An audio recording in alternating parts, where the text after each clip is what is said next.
Dagón, por Howard Phillips Lovecraft. Escribo esto bajo una fuerte tensión mental, ya que cuando llegue la noche habré dejado de existir. Sin dinero y agotada mi provisión de droga, que es lo único que me hace tolerable la vida, no puedo seguir soportando más esta tortura. Me arrojaré desde esta ventana de la buhardilla a la sórdida calle de abajo. Pese a mi esclavitud a la morfina, no me considero un débil ni un degenerado. Cuando hayáis leído estas páginas atropelladamente garabateadas, quizá os hagáis idea, aunque no del todo, de por qué tengo que buscar el olvido o la muerte.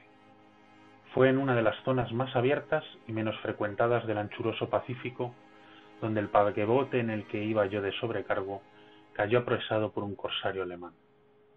La Gran Guerra estaba entonces en sus comienzos, y las fuerzas oceánicas de los hunos aún no se habían hundido en su degradación posterior.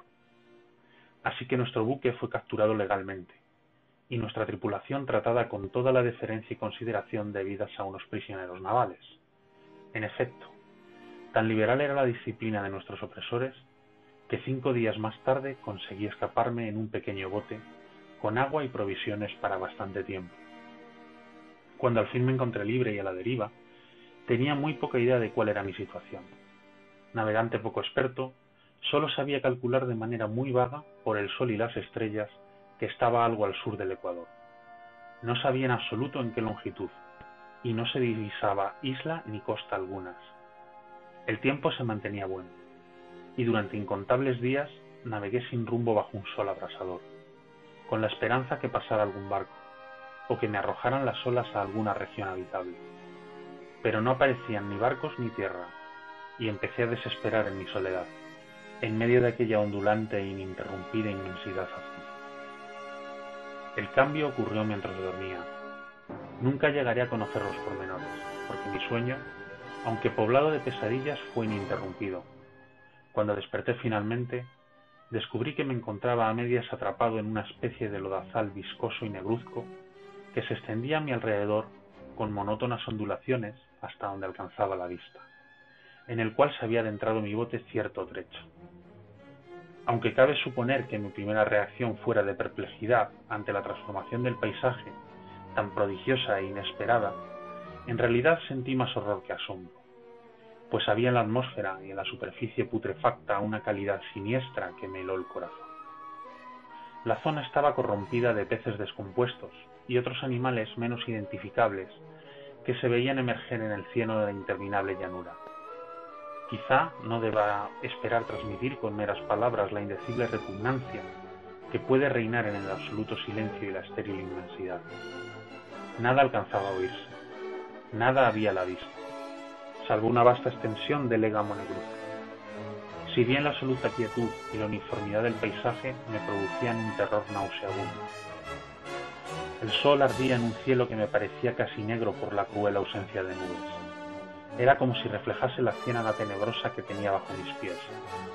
Al meterme en el bote encallado, me di cuenta que solo una posibilidad podía explicar mi situación. Merced a una conmoción volcánica, el fondo oceánico había emergido a la superficie, sacando a la luz regiones que durante millones de años habían estado ocultas bajo insondables profundidades de agua. Tan grande era la extensión de esta nueva tierra emergida debajo de mí, que no lograba percibir el más leve rumor de oleaje por mucho que aguzaba el oído. Tampoco había aves marinas que se alimentaran de aquellos peces muertos. Durante varias horas estuve pensando y meditando sentado en el bote, que se apoyaba sobre un costado y proporcionaba un poco de sombra al desplazarse el sol en el cielo. A medida que el día avanzaba, el suelo iba perdiendo pegajosidad, por lo que en poco tiempo estaría bastante seco para poderlo recorrer fácilmente. Dormí poco esa noche, y al día siguiente me preparé una provisión de agua y comida a fin de emprender la marcha en busca del desaparecido mar y de un posible rescate. A la mañana del tercer día comprobé que el suelo estaba bastante seco para andar por él con comodidad. El hedor a pescado era insoportable, pero me tenían preocupado cosas más graves para que me molestase este desagradable inconveniente, y me puse en marcha hacia una meta desconocida. Durante todo el día caminé constantemente en dirección oeste, guiado por una lejana colina que descollaba por encima de las demás elevaciones del ondulado desierto. Acampé esa noche y al día siguiente proseguí la marcha hacia la colina, aunque parecía escasamente más cerca que la primera vez que la descubrí. Al atardecer del cuarto día llegué al pie de dicha elevación, que resultó ser mucho más alta de lo que me había parecido de lejos. Tenía un valle delante que hacía más pronunciado el relieve respecto del resto de la superficie. Demasiado cansado para emprender el ascenso, dormí a la sombra de la colina. No sé por qué, mis sueños fueron extravagantes esa noche, pero antes que la luna menguante, fantásticamente gibosa, hubiese subido muy alto por el este de la llanura, me desperté cubierto de un sudor frío, decidido a no dormir más. Las visiones que había tenido eran excesivas para soportarlas otra vez, y a la luz de la luna comprendí lo imprudente que había sido al viajar de día. Sin el sol abrasador, la marcha me habría resultado menos fatigosa.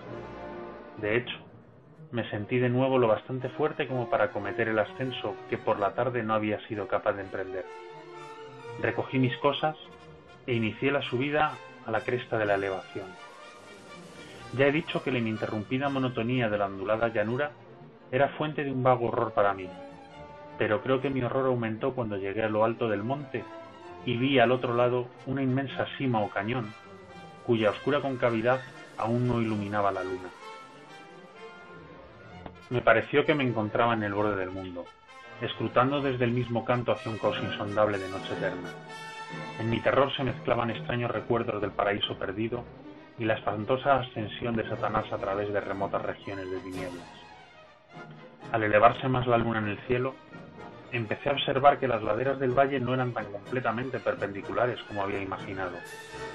La roca formaba cornisas y salientes que proporcionaban apoyos relativamente cómodos para el descenso, y a partir de unos centenares de pies, el declive se hacía más gradual.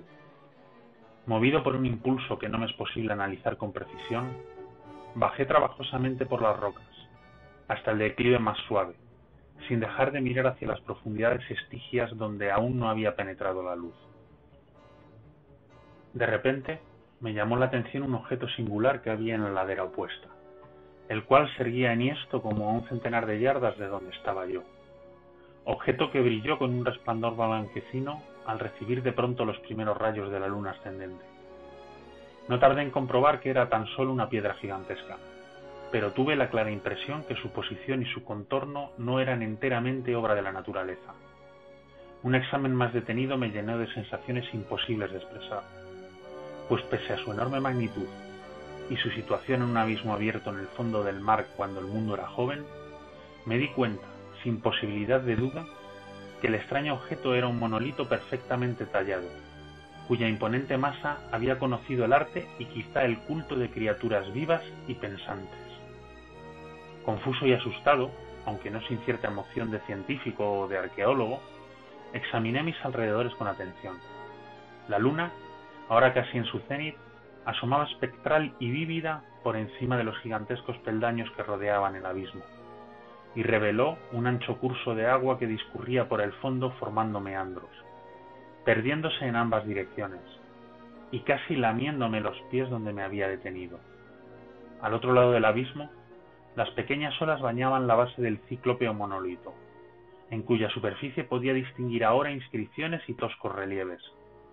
La escritura pertenecía a un sistema de jeroglíficos desconocido para mí, distintos de cuantos yo había visto en los libros y consistente en su mayor parte en símbolos acuáticos esquematizados, tales como peces, anguilas, pulpos, crustáceos, moluscos, ballenas y demás.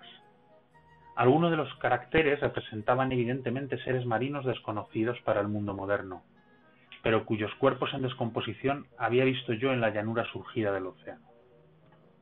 Sin embargo, fueron los relieves los que más me fascinaron. Claramente visibles al otro lado del curso de agua, a causa de sus enormes proporciones, había una serie de bajorrelieves cuyos temas habrían despertado la envidia de un doré. Creo que estos seres pretendían representar hombres, al menos cierta clase de hombres, aunque aparecían retozando como peces en las aguas de alguna gruta marina, o rindiendo homenaje a algún monumento monolítico bajo el agua también. No me atrevo a descubrir con detalle sus rostros y sus cuerpos, ya que el mero recuerdo me produce vaídos. Más grotescos de lo que podría concebir la imaginación de un Poe o de un Bulwer, Eran tan detestablemente humanos en general, a pesar de sus manos y pies palmeados, sus labios espantosamente anchos y flácidos, sus ojos abultados y vidriosos y demás rasgos de recuerdo menos agradable. Curiosamente, parecían cincelados sin la debida proporción con los escenarios que servían de fondo, ya que uno de los seres estaba en actitud de matar una ballena de tamaño ligeramente mayor que él. Observé, como digo, sus formas grotescas y sus extrañas dimensiones.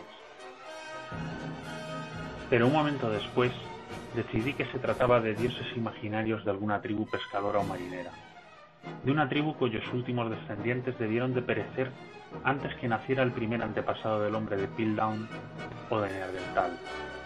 Aterrado ante esta visión inesperada y fugaz de un pasado que rebasaba la concepción del más atrevido antropólogo, me quedé pensativo mientras la luna bañaba con misterioso resplandor el silencioso canal que tenía ante mí. Entonces, de repente lo vi.